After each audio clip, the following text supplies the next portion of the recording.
ဆိုတော့လာမဲ့တိုင်းမှုအသစ်နယ်လုံဝင်ကြီးအသစ်ကိုဘာများသတင်းစကားပါရှိမှာလဲခင်ဗျသူတို့ပြောချင်တာတော့ဗောနော်ဒီထိပ်ပိုင်းခေါင်းဆောင်တွေဘယ်လိုပဲအပြောင်းလဲလုပ်လို့အောက်ခြေမှာခုနကတက်မတွေတက်ရင်းတွေအကုန်လုံးကတော်တော်များများဗောနော်အကုန်လုံးကဖွဲ့စည်းပုံတွေပြည့်နေပြီအဲ့တော့ဒီဖွဲ့စည်းပုံတွေပြည့်နေရတဲ့အနေအထားလည်းလက်ရှိဒီတော်လိုင်းကာလဆိုရင်ကျွန်တော်တို့ဒီ3နှစ်ထဲမှာလည်းရောက်လာပြောချင်တာကဒီအာဏာရှင်စနစ်ဆိုနေဝင်မဲ့အချိန်ကကျွန်တော်တို့တိတ်မကြတော့ဘူးလို့ပဲသူတို့သတင်းစကားပါချင်ပါအားလုံးပဲမင်္ဂလာပါဒီ Federal Wing ကညီကို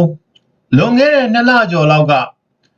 1027စစ်စင်ရေးမတိုင်မီကပြောခဲ့တဲ့ဗီဒီယိုဖိုင်လေးကိုအားလုံးလည်းမှတ်မိနေကြမယ်ထင်ပါတယ်ဘိုမိုထိရောက်ပြင်းထန်တဲ့ drone စစ်စင်ရေးတွေလှုပ်ဆောင်သွားမယ်စကားစားရဲ့ဂျမ်ဘာတွေကိုမှုန့်နေမှာမဟုတ်ဘူးထိပ်ပိုင်းကောင်းဆောင်တွေဘယ်လိုပဲပြောင်းအောက်ခြေကတက်တွေကတက်ပြက်နေပြီအာနာရှင်စနစ်နေဝင်ချင်းရောက်နေပြီဆိုတာကိုအတိလင်းပြောပြီးတော့ drone စစ်စင်ရေးတွေကိုကျဲပြက်လှုပ်ဆောင်ခဲ့တာဖြစ်ပါတယ်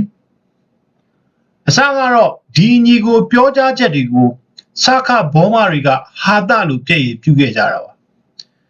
ဒေသညာနှစ်ခွန်စစ်စင်ရေးအတွင်းမှာတက်မှတ်မှုအပါအဝင်စခခေါင်းကြီးပိုင်းတွေ drone ပုံးထိပြီးသေကုန်တော့မှပြည်ပပညာရှင်တွေပါဝင်ပြီးတာလွန်အင်အားနဲ့တိုက်ပါတယ်လို့ထပြောကုန်တာပါတော်တော့ရဲရပါတယ်အတွဲလိုက်ပြတဲ့ဒုံးကြီးတွေတိုက်လေယာဉ်မြန်တွေရဟတ်ယာဉ်တွေတင်ကားတွေသုံးပြီးတော့ပြည်ရင်းစစ်ကိုတိုက်နေတဲ့မဟာလာတက်ကြီးကမနေ့တနေ့ကမှလက်နက်ကင်လာတဲ့ PDF တွေ drone စစ်သည်တွေနဲ့အတွေ့အကြုံရင်တိုင်းရင်းသားတော်လှန်ရေးတပ်ပေါင်းတွေစစ်သည်တော်တွေကိုတာလွန်အင်အားနဲ့တိုက်ခိုက်နေရပါတယ်လို့ပြောတာကတော့အလွန်အမင်းကိုအရှက်မရှိတဲ့ပြောကြားချက်တွေဖြစ်ပါတယ် MNDAA ရဲ့ပြောရေးဆိုခွင့်ရှိသူလီဂျာဝင်းကတော့စစ်ကောင်စီရဲ့ဆွဆွဲပြောဆိုချက်ကိုဒီအတိုင်းတုံ့ပြန်ပြောဆိုထားပါတယ်ကျွန်တော်တို့မှာဒါဒီပညာရှင်6000ရှိမယ်ဆိုရင်အခုသူနေပြီးတော့မှ AACC ဒီလိုနေရမှာမဟုတ်ဘူးဗျာနော်ပြီးတော့ဒီတာလွန်အင်အားကိုကျွန်တော်နည်းနည်းလေးနားမလည်ဘူးဖြစ်နေတယ်ပေါ့နော်ပြည်တွင်းစစ်မှာတိုက်လင်ရင်တွေဟယ်လီကော်ပတာတွေပေါ့နော်ပြီးတော့ဒီ3ကအစအတွဲလိုက်3တွေပေါ့နော်ပြီးတော့ဒီဟောင်ဝီစာလက်နက်ကြီးတွေပြီးတော့ဓာတုဘုံကအစတူကအသုံးပြုနေတယ်ပေါ့နော်ဆိုတော့ဘသူကတာလွန်အင်အားနဲ့ဒီပြည်တွင်းစစ်ကိုဖော်ဆောင်နေတာလဲဒီနေ့ဒီဗီဒီယိုမှာတင်ဆက်ပေးချင်တာကတော့ Federal Wing ကတရားဝင်ထုတ်ပြန်ထားတဲ့ Long Range VTOL ကင်းထောက် drone တွေအကြောင်းကိုဤပညာအရနိုင်ငံတကာမှာဘယ်လိုအသုံးပြုနေတယ်ဘယ်လိုနေရာတွေမှာတိုက်ပွဲဝင်ဖို့အထောက်အကူပြုနေတယ်ဆိုတာတွေကိုတင်ဆက်ပေးချင်တာဖြစ်ပါတယ်ဗီဒီယိုလေးကိုဆက်လက်မတင်ဆက်ပေးမီကျွန်တော်တစ်ခုလောက်တောင်းဆိုပါရစေကျွန်တော်လည်းကြားရနေရကနေတော်လန်ရေးကိုပါဝင်နေရသူလို့လိုအပ်တဲ့နေရာတွေမှာပို့ပြီးကူနိုင်စေဖို့ကျွန်တော် channel လေးကို like and subscribe လုပ်ပေးဖို့ရယ် subscribe လုပ်ထားပြီးသားသူတွေက like and comment လေးတွေပေးသွားဖို့ရယ်တောင်းဆိုချင်ပါတယ်နောက်ကျွန်တော် Facebook မှာလည်း page လေးတစ်ခုလုပ်ပြီးတော့ဗီဒီယိုတွေတင်ထားပေးပါတယ် Facebook page ကိုလည်း follow လေးလုပ်ပေးကြဖို့တောင်းဆိုချင်ပါတယ် description မှာ Facebook link လေးပေးထားပါတယ်ခင်ဗျဟုတ်ပြီကျွန်တော်တို့ VTOL drone တွေအကြောင်းဆက်ပြီးပြောအောင်ပါ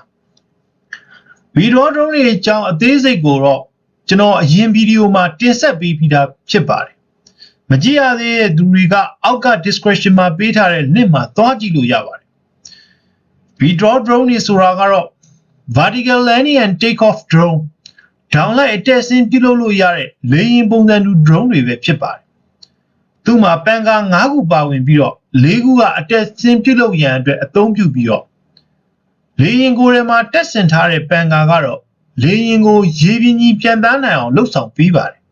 ဒါကြောင့်မလို့ဒီလိုပုံစံ drone တွေဟာလောင်စာဆီသုံးဖို့ဘက်ထရီစားသုံးမှုနှုန်းကလက်ရှိအသုံးပြုနေတဲ့ multi rotor drone လို့ခေါ်တဲ့ပန်ကာ4ဘက်6ဘက်8ဘက်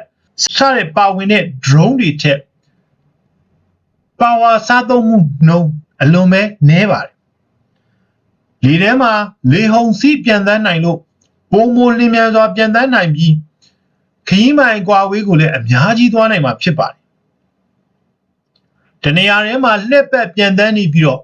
ရန်သူစစ်စခန်းရဲ့အဝင်အထွက်တွေကိုကြည့်တာရန်သူကန်ဆယ်လိုင်းတွေကိုအသေးစိတ်မှတ်တမ်းတင်မြေပုံရေးဆွဲတာကောင်းကင်ဓာတ်ပုံတွေကနေတဆင့်ရန်သူစစ်စခန်းရဲ့အမြင့်ပေစခန်းအဆောက်အဦတွေရဲ့အကျယ်ဝန်းဘန်ကာရီတီနီယာစရာတွေကိုသုံးဘက်မြင်ပုံရိပ်တွေထုတ်တာအထိလှုပ်ဆောင်နိုင်မှာဖြစ်ပါတယ်ဒီဗီဒီယိုမှာမြင်ရတဲ့အတိုင်းဒါမဲ့ကင်မရာလို့ခေါ်တဲ့အပူလိုင်းခြေရာခံနိုင်တဲ့စနစ်ပါတဲ့ကင်မရာတွေကိုတက်ဆင်နိုင်ပြီးတော့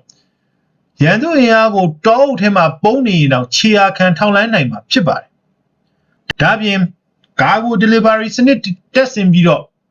ဘုံကျဲချရမျိုးတွေပါလှုပ်ဆောင်နိုင်မှာဖြစ်ပါတယ်အမြင့်ပေ3000ကျော်လောက်ကပြန်နေမှာဖြစ်လို့မြေပြင်ကစခါတွေက drone တံမကြားလိုက်ရပဲဘုံကျလာပြီဆိုတာနဲ့မြေဩဇာဖြစ်သွားကြမှာဖြစ်ပါတယ်နောက်တစ်ခုကညဘက်နဲ့ရာသီဥတုမြေစစ်စင်ရေးဆောင်ရွက်နိုင်ခြင်းပဲဖြစ်ပါတယ် night vision camera နဲ့ thermal camera တွေကိုပေါင်းဆက်တက်ဆင်လိုက်မယ်ဆိုရင်ညဘက်မှာကင်းထောက်ခြင်းတိုက်ခိုက်ရေး operation များကိုလှုပ်ဆောင်ခြင်းတွေဆောင်ရွက်နိုင်မှာဖြစ်ပါတယ်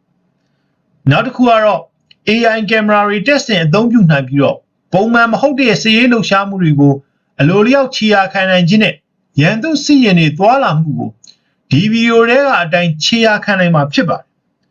ဒီလိုလှုပ်ဆောင်နိုင်တာတွေအများကြီးဖြစ်လို့သေချာပေါက်နေပြည်တော်စီကိုတလိုင်းပြီးတလိုင်းလာမယ်ဆိုတာ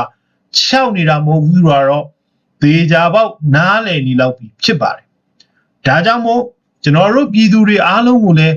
တော်လန်ပြည်သူတွေလို့ကိုခံယူပြီးတော့ကြာရနေရကနေဖက်စစ်တပ်ကိုအမြင့်ဖြတ်ကြပါစို့လို့တိုက်တွန်းလိုက်ရပါတယ်ကျေးဇူးတင်ပါတယ်နောက်ဗီဒီယိုတွေမှာပြန်တွေ့ပါ